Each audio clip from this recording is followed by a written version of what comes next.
This week in post, embracing haze and making it a part of our landscape photo.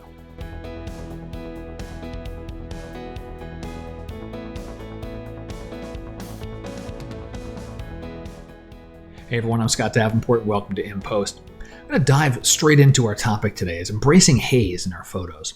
If you saw in the field earlier this week, I talked about a shot I did at the Grand Canyon, getting out there early for sunrise. And, it's a desert area. There's a lot of dust, a lot of haze in the sky.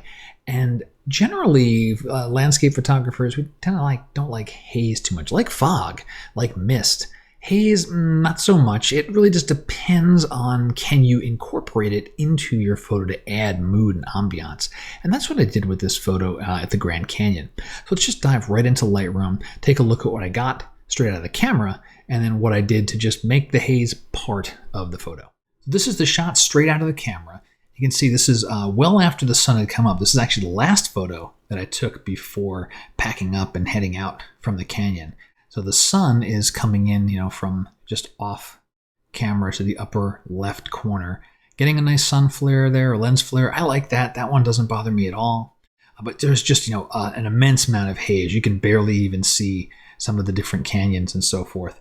Before I show you exactly how I stylized it, just to show what we could do with dehaze, right? We could start to reveal a lot of that. I mean, there is detail in there. It gets kind of crunchy. It's even showing up some of the sensor spots that I haven't corrected yet.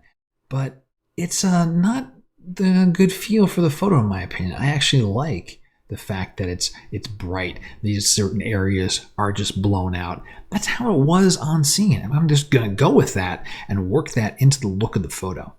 So let me walk through the processing steps that we did here. So first, it was a crop. So this is our original photo. I'll use these snapshots here. Here's a crop. That was predominantly to get rid of this bit of tree that was at the bottom. And it helped also de-emphasize this lower right corner. So I want this for context. This is our good foreground thing, and it gives a very nice thing for our eyes to anchor on, so we get depth into the scene. But the other portions of that frame up were really helping the photo. Then it was into the basic panel. I'm going to turn this on. Let me open up the basic panel and show you what I went through here. So first was white balance, going to as shot, which was a little bit duller, to a custom white balance, warming things up actually quite significantly. Why didn't that kick back in? Let's hit the snapshot again and try to wake that back up. There we go. Okay, that seems like a bug. But warm this quite up a bit to give it really a bit more of that, that orangey, yellowish hue that we see during sunrise.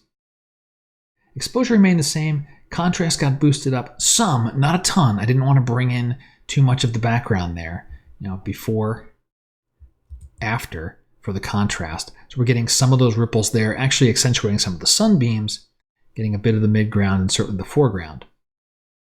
Reined in the highlights and nudged the shadows open ever so slightly, and then added some clarity and a touch of vibrance. Not a ton. There's not a whole lot of different colors in this photo. It's really a very earthy toned type of palette here.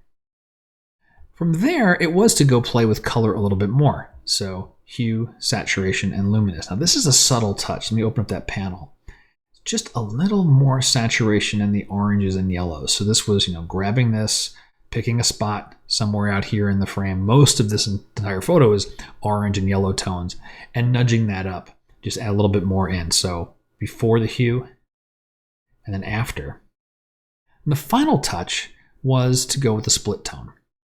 Again, adding a little more of those orangey, morning, earthy tones into it. They go into split toning. And it was predominantly about highlights. You can see, here's the color area I'm choosing with the highlights. It's a dull, I should say dull, low saturated yellow.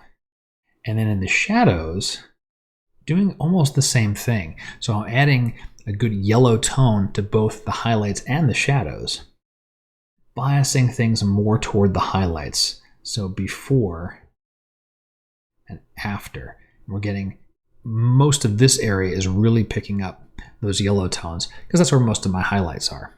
So at the end of it all, to really kind of recap it, before any of the adjustments were made, and then after. I think the key thing here is I kept the haze. I didn't try to cut it out, remove it. I used it to convey depth as well as that, that misty morning feeling. I should say misty, hazy morning feeling that was there at the canyon. So the tip of the week is when you have a photo with a lot of haze, it can work to your advantage. You can use it to convey depth, or you can convey a mood with that haze. And in this case, I think the Grand Canyon, it's a fantastic subject, and it's hard to take a bad photo of it. And if it's a hazy day there, go with it, work with it, make it part of your post-processing. And that does it for this week in post. I hope you've enjoyed it.